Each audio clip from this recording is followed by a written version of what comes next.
So the next important movement is non-cooperation movement, or we also called as Khilafat non-cooperation movement. So Mahatma Gandhi was the main force behind the non-cooperation movement. In March 1920, he issued a manifesto declaring a doctrine of the non-violent non-cooperation movement. So Gandhiji, through this manifesto, wanted people to the three things. The first one is adopt Swadeshi principles. Second is adopt Swadeshi habits, including hand spinning and weaving. Third is work of the eradication of untouchability from the society. So Gandhiji travelled across the nation in 1921 explaining the tenets of the movement. So the important feature of non-cooperation movement was the movement was essentially a peaceful and non-violent protest against the British government in India. Then Indians were asked to relinquish their titles and resign from nominated seats in the local bodies as a mark of protest.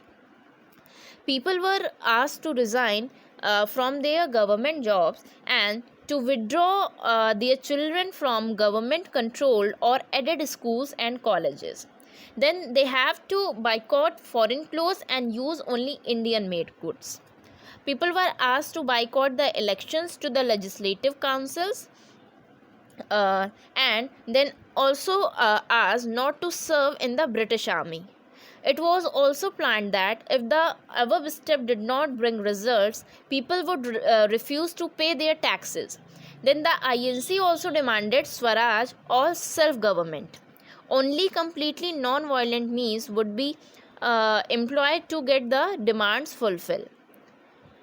The non-cooperation movement was a decisive step in the independence movement because for the first time the INC was ready to forego constitutional means to achieve the self-rule, and Gandhiji has assured that Swaraj would be achieved in a year if this movement was continued to completion. Now there are some causes for the non-cooperation movement. So resentment at the British after the war. Indians thought that in return to the extensive support of manpower and resources they have provided to Britain during the First World War, they would be rewarded by autonomy at the end of the war. But the Government of India Act 1919 was dissatisfactory. In addition, the British also passed repressive acts like the Rowlatt Act, which further angered many Indians who felt betrayed by the rulers despite their wartime support. Then there is also the Home Rule movement. The Home Rule movement started by Annie Besant and Bal Gangadhar Tilak.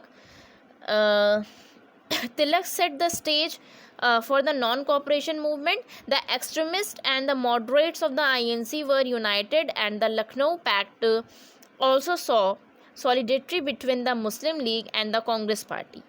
The return of the extremists gave the INC a militant character. Then the economic hardship which is due to the World War. The Indian participation in the war caused a lot of economic hardship to the people. Prices of goods began to soar, which affected the common man. Peasants also suffered because of the price. Because of the price of agricultural products did not increase. This also led to the resentment against the government.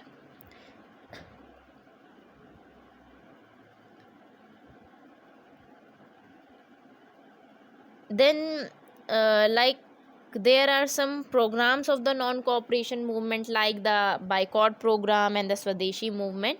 This is also there. Then Gandhiji called off the movement in Feb 1922 in the wake of the Chauri Chaura incident. In Chauri Chaura, Uttar Pradesh, a violent mob set fire to a police station, killing 22 policemen during a clash between the police and the protester of the movement.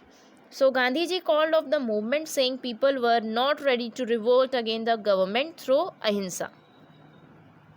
A lot of leaders like Motilal Nehru and C.R. Das were against the suspension of the movement only due to the sporting incident of the violence.